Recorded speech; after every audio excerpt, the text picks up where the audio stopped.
Hey everyone, welcome back to my channel, or welcome if you are new here. Today I am really excited to talk about my top books of 2022. I just came up with a random number. It ends up being 15 books. It is what it is. There's no rhyme or reason. These are just books that I have thought of often in 2022 or since I have read them, and books that I repeatedly recommend, books that just did something for me for whatever particular reason, and we'll go into those.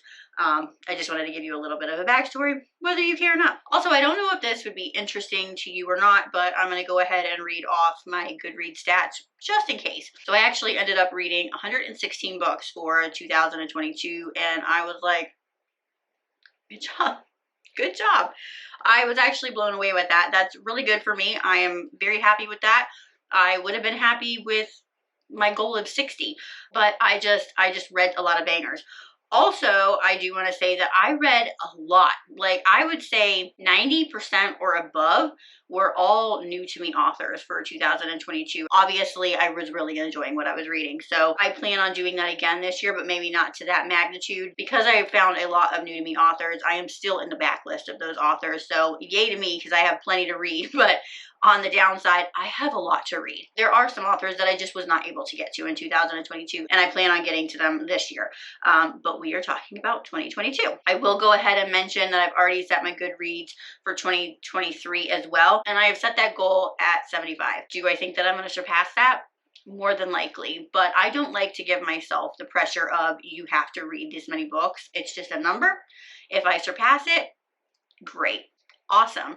It's not about that. For me, reading is my happy place. Reading is where I go to just escape and get away and just immerse myself in all the things that I love, the taboo, the dirty, the smutty, the spicy, the whatever it is. So yeah, so I ended up reading 116 books for 2022. I read 42,916 pages. My shortest book was 16 pages. This is actually really funny. I was seeing like a few people, booktubers and people that I follow, talk about monster romances, and I'm like, what the fuck is that? Would I like that? So I found a book that was 16 pages, and I'm like, let me just dip my toe in that and see if maybe I want to like enter that world at all. It was okay. Would I shy away from it? No. I mean, I would try it. It's not something that I might gravitate towards, but I mean, never say never. My longest book was 938 pages. However, I have to call bluff on this. I don't know where the 938 pages is coming from. This is a chunky book. Like, it's definitely chunky. I actually have it right here, so let me check for you. Yeah, it's like right under 600. So I'm thinking that, I don't know, maybe Kindle? I'm not quite for sure. Anyway, let's move on. My average book length was 369 pages, and my average rating for 2022 was a 3.9. I feel like that is super generous, but also I was reading a lot of new to me authors, and they just all took me by surprise. But guys, this has been a long ass intro. Let's get into these damn books. Disclaimer, disclaimer. What am I doing? Before we really jump into this, I do think that it is necessary for me to say these are absolutely in no particular order. However, there are a few books that really stood out to me, and I will leave those till the very end and talk about those. But other than that, I don't have a ranking. Okay? So the first book that I have for you on my list today is Hooked by Emily McIntire. Not only was this an amazing book, I loved the fact that it was not a retelling, but it has a very loose representation of Peter Pan, where your villains get the happy endings. And if anybody has watched Once Upon a Time, the TV show that I believe was on ABC, and if we take a second to remember Mr. Killian Jones, I took that face and I immediately thought, yeah, that's who my James Barry's gonna be. Yeah, absolutely. To that. But it was just, I loved the way it was written. I loved the little Easter eggs. I was blown away by this. I really, really liked it. This was like one of the first darker, smuttier reads that I read for the year. And I think that this just cemented itself for me of, yeah, I'm really going to like diving into this genre. I just can't say enough good things about it. It's amazing. I mean, we all know this series is just, it's amazing. The next I have Sicko by Amo Jones. Now, again, this was my first book by Amo Jones. This is some dark shit, and I didn't realize how dark Amo goes. This is not her first book. I kind of read this and then I went back into like her backlist, but oh my god, I was obsessed with Jade and Royce and just the way that she played this out. And I really, really love the way that she gives you little pieces of things throughout the story, and you're just always thinking, what the fuck am I reading? I don't, you don't know if like you've missed something in the plot or what is going on. And that is what Amo does. She takes you on these winding, twisty turns. You don't know where you're going. Honestly, you feel like your head is spinning around and you're like, I don't know what's going on. And until she smacks you at the end with the mic drop and you're like, damn. She's a wizard. I mean, she's a wizard. And I love Amo Jones. I've said this before, she is my dark queen. I know that if I want something dark, I know that I can turn to her. It's Amo Jones, Sicko. Next, I actually have a series for you. It is the Something in the Way series by Jessica Hawkins. This is a 4-book series. You do need to read the full series in order to get the entirety of the story. But this follows Lake and Manning. I believe that Lake is 15 or 16 whenever she meets Manning. She's walking from school one day, the neighbor's house is being renovated or something like that, and one of the men on the construction crew is Manning, and she takes an immediate liking to him, but knows that, nothing can happen because he is much older. I say older, I have read age gaps that are way much older, but 16, and I think that he's like 22. It's not a huge age gap, but I think that in terms of like maturity, that's a pretty big gap. But nonetheless, he has a spark with her as well. The kind of sick twist here is that he wants to stay in her life, and the way that in his mind he thinks that he's going to stay in her life is by dating Lake's sister. I know, ew. So we follow the story, and I believe it is around like 11 or 12 years maybe that we follow them. So I mean, these 4 books do span a good chunk of time. You get to see a lot within those years, but it's angsty. I think that this cemented itself with me because I do believe that it was my first series of the year. Not overly spicy. Actually, there's not much spice at all until you get into the later books. But very angsty. That slow burn is there, and just the relationship between Manning and Lake and what they have to overcome. It was really good, and I highly recommend this one. Next, not only did I read and love this book, but I also found one of my favorite authors for the year. It is Love Unexpected by QB Tyler. I mean, if you've been around this year, then you know I love QB Tyler. She is the taboo queen. I just absolutely love her. The way that she can take something so seemingly just ew. Yes, it's taboo, but stepfather and stepdaughter, and create something so beautiful to where it's amazing. I fell in love not only with the story, but I fell in love with QB Tyler. And I think that if we take away series, then she probably is like the author that I read the most from. So, I had to put this on here because, y'all, the car scene, what? Whew. The pool scene, oh God. I actually might have to reread this year because, oh my damn. Next, I have another very taboo book, and that is Lessons in Sin by Pam Godwin. I do not have this on my list because of the taboo aspect, or the fact that it has one of my favorite tropes in it, which is a teacher-student romance. Yes, it is a teacher-student romance. Yes, it is very taboo because it is between not only a student, but a priest, but it's Father Magnus. He was the story for me. Like, I loved Tinsley. I loved their relationship together. I loved the banter. I loved the fact that she stood up to him. I loved the fact that she gave him just as much as he gave her. I loved the way that they pushed each other. But it was Magnus for me. This man, what he went through, how he became who he was, his journey, like that is what really did it for me. And that's why I hold this book in such high regard, and I recommend it because maybe you don't like taboo, or maybe you're on a different playing field of taboo. For me, that really doesn't matter. Like, I can separate myself from those kinds of things. I'm just reading a book. I just want to read a good book. As long as it's good, as long as it makes sense, as long as it gives me something, I'm here for it. And It was just, it's Father Magnus for me, guys. The next book I have for you is Stolen Heir by Sophie Lark. This book. This is the second book in the Brutal Birthright series. And this book just absolutely stood out to me from the series because of how absolutely beautiful the entire story was. It's very loosely based around Beauty and the Beast, which is unlike some of the other books in the series. As with Beauty and the Beast, this is like a captor-captive relationship. Enemies turn to lovers. There's also like a mafia vibe to it. But the relationship that Nessa and Miko have, where she's seemingly this really meek person who he can just take for his revenge, but she meets him at every turn and shows him that I'm not really as weak as you actually think that I am, and I'm going to prove it to you. Intertwined with the beautiful imagery of Nessa is a ballerina, and so you see her come into her own and create this beautiful ballet, and it was just beautiful, and I highly recommend it. These books actually are interconnected. You technically could read this out of order. I don't recommend it. The rest of the books in the series are amazing as well, but this one just stood out to me simply for the imagery and that relationship of Miko and Nessa. I think that this book really showed me that I tend to like enemies to lovers a little bit. The next book on my list is Praise by Sara Cate. It is the first book in the Salacious Players Club, and oh my god. I've actually only read the first 2 books in the series. I definitely plan on continuing on, but this one just had a little bit extra for me.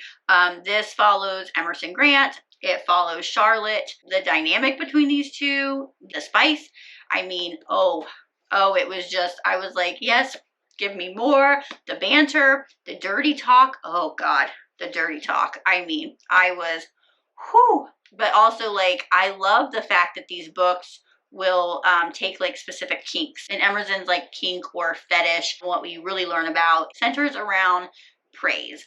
I don't want to tell you too much if you haven't read it, because you kind of want to go into the book not really knowing certain things. But if you like the hot and spicy, if you like a little bit of the taboo, because Emerson is actually Charlotte's ex-boyfriend's father. I'll say that again.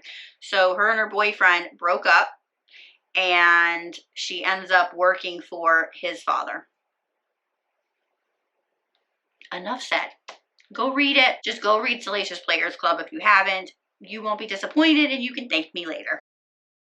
The next book that I have on my list is Flawless by Elsie Silver, and just like Praise, oh my god, so freaking good. This is one of those books where you can start reading and it just pulls you in and you don't realize how much time has passed. And this is something that I really love about Elsie Silver's writing, is it hooks you very quickly. It pulls you in to where you can get into the story very quickly. You know, there's certain books where it takes you a minute to kind of understand the flow of the author and really get into the writing, and then you get into the story. Whereas from this one, it's hook, line, and sinker. Like, you're done, you're in it, you're good. She creates this dynamic between these characters that's just addicting. It's just addicting. Like, you want more and you're craving more, so you just continue to read. I love a strong heroine. Summer is that. I love a little bit of a bad boy. Rhett is that, but he's a little country. And I do kind of love that. He's scruffy. He's kind of rough around the edges, but he's like a super soft guy. Oh my. Yeah. Definitely continuing on with this series, but this one really blew me away. Outfit change. It is actually the next day. I had to cut my video short last night because I had dinner plans with my family, but I am back to finish this video, so let's just get into it. The next book I have on my list is Don't Kiss the Bride by Carian. Carian is another author this year that completely just blew me away as far as the writing style. Again, very easy to get into and immerse yourself in the story that she's telling. This one, to me, I feel like just had a little bit of everything in it. I mean, we have an age gap. I think it's about like 12 or 14 years. We have kind of like a strangers to friends to lovers. We have a marriage of convenience. We have a little bit of a twist in the third act. I mean, it was just, it really does have everything. But essentially, this is about Skylar and Jude, or as everybody calls him, Lucky. Skylar is 18. She is still in high school. She is about to graduate, but her home life is very lacking and basically like shit. She is really just at her breaking point. What I absolutely love about Skylar is that she doesn't let this deter her at all. I really loved how self-assured she was, how, it wasn't like this woe is me pity party. It is, I know that my life at this point is very lacking, but I'm not going to let that deter me from my dreams. This is what I want. This is how it's going to happen. And I will get to that at some point. I just have to go through these struggles to get to where I want to go. She's absolutely one of my favorites of the year for sure.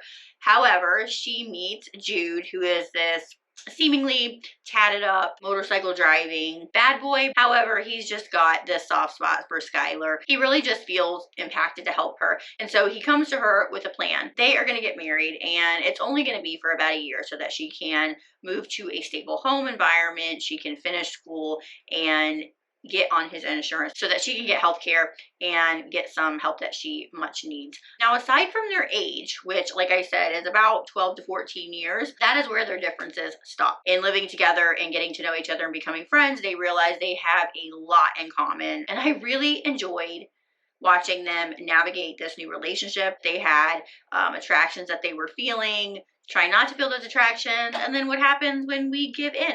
It was just a really, really good book. It took me completely by surprise, and even though this was a bit chunky, it still was a very quick read for me, and I definitely recommend jumping into Carian if you haven't already.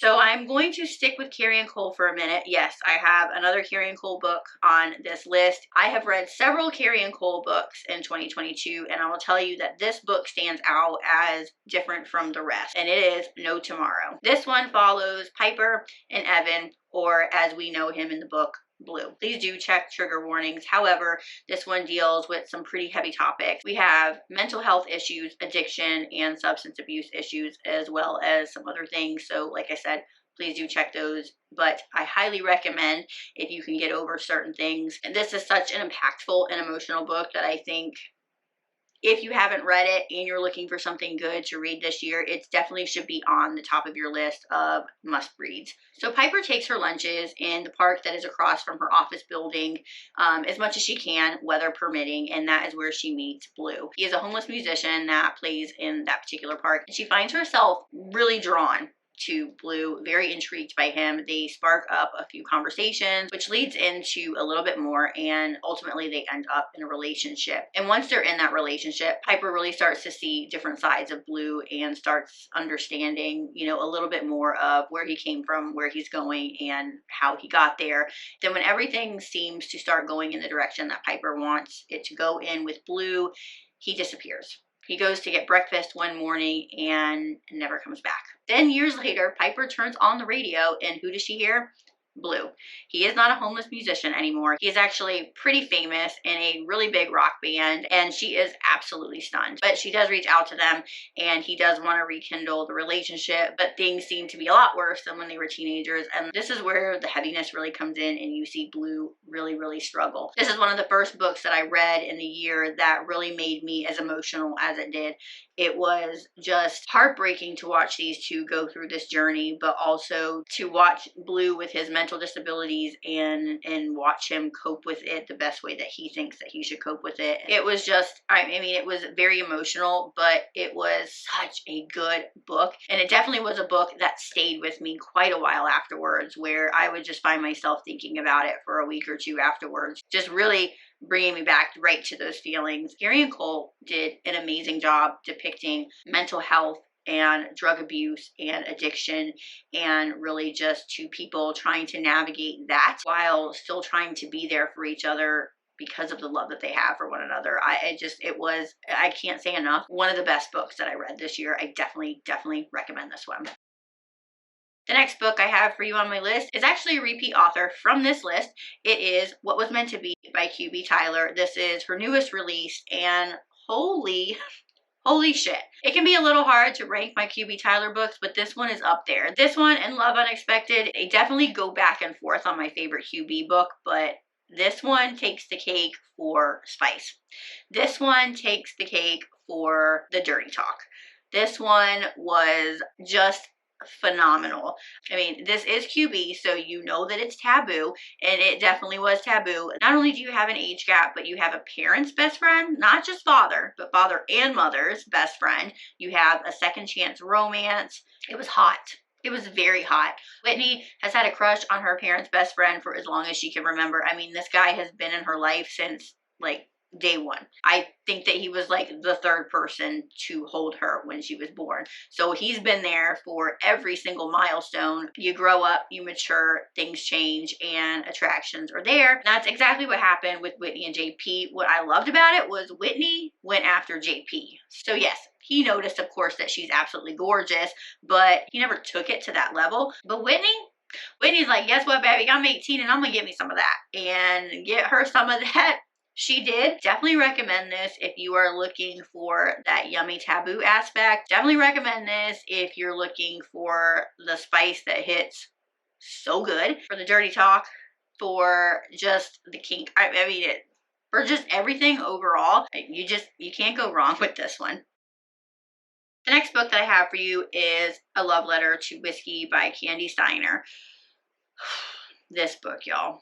This book gave me all the feels. This was one of the first books of the year that I read that just consumed all of me, that I could not put it down. I had to know what was happening because there's just so much going on in here. It's angsty. It's a slow burn.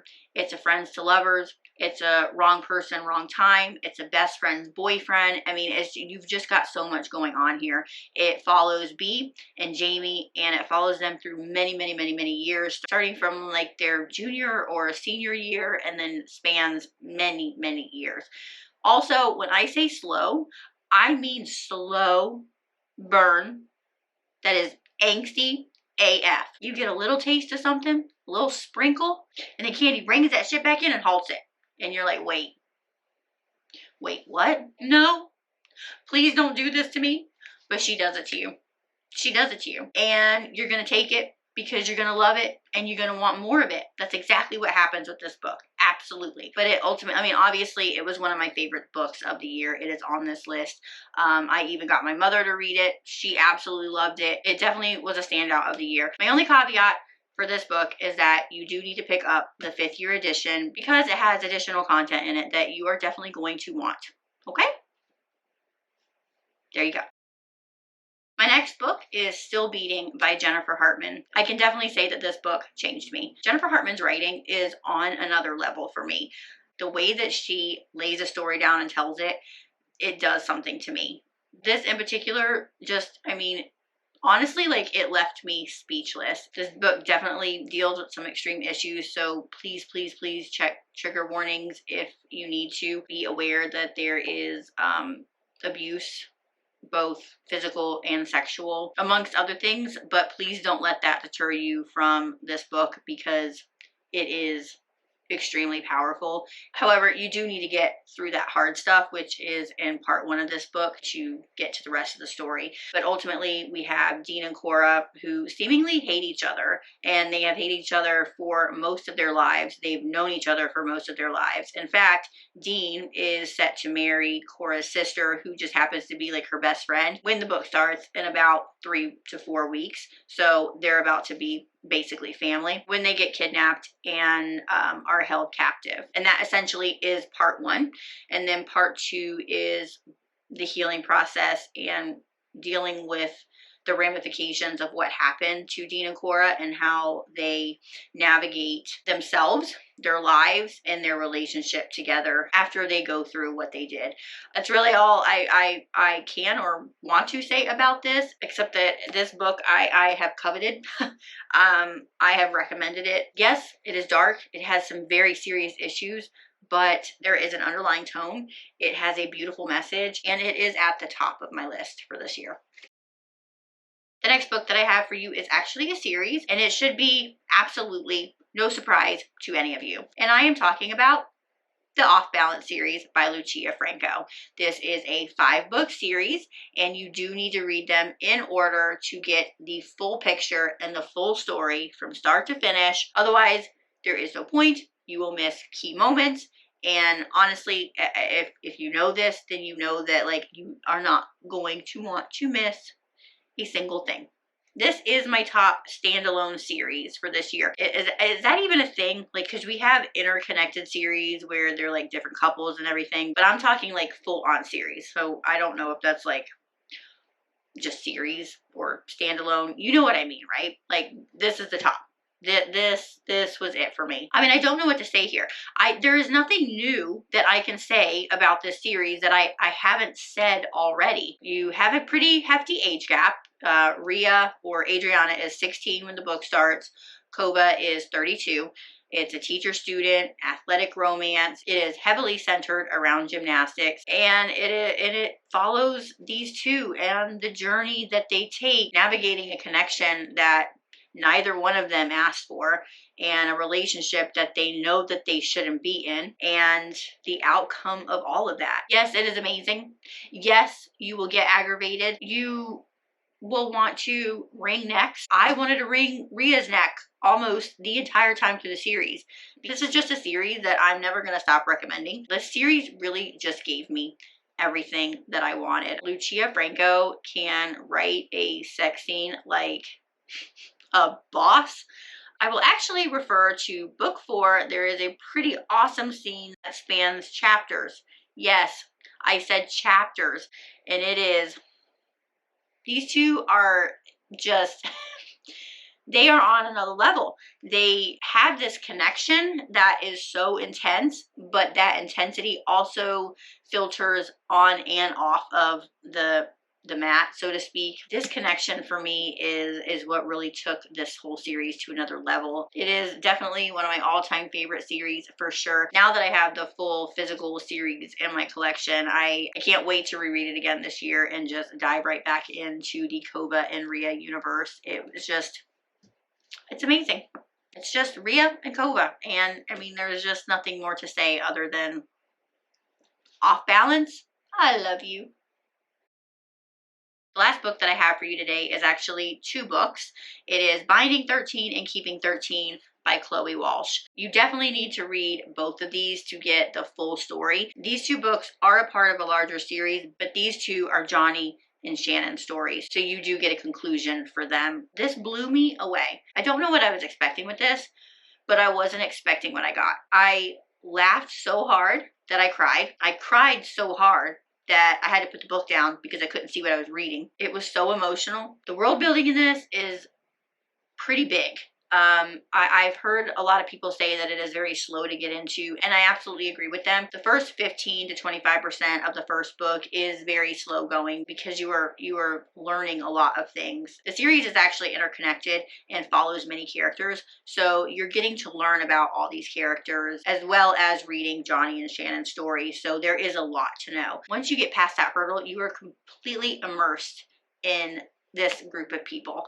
The best comparison that I can give you is like with Johnny's parents, who are absolutely amazing, and the found family that is within these books is like another version of the Weasleys or something. I mean, it's that kind of, I wanted to be a part of this family. I wanted to be a part of the real family, and I wanted to be a part of the found family that these characters have surrounded themselves with. Just like No Tomorrow, this book stayed with me for quite some time afterwards. I didn't want to leave them. I didn't want it to end. I wanted to stay in that world. And I'm really excited that it was finally announced that we will be getting the next book, which is about one of Shannon's brothers. It's called Saving Six, and it will be out on February the 14th, which I'm like chomping at the bit to get. I cannot wait to order it so that I can get back to this world and maybe get a glimpse of Johnny and Shannon. But I can definitely tell you that this had me feeling all types of emotions.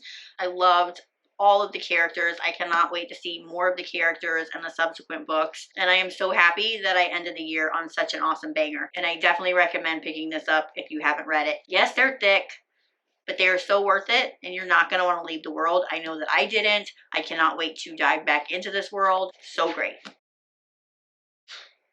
That's it. We did it. My top books of 2022. There you go. If you have read any of these books, or if I have intrigued you into maybe reading 1 or 2 of them, please let me know down below. And also, I would love to know what your favorite book of 2022 was down below, guys. That's going to do it for today. If you like this video, please give it a thumbs up and subscribe if you're not already so you can get more content from me. And as always, happy reading. Bye.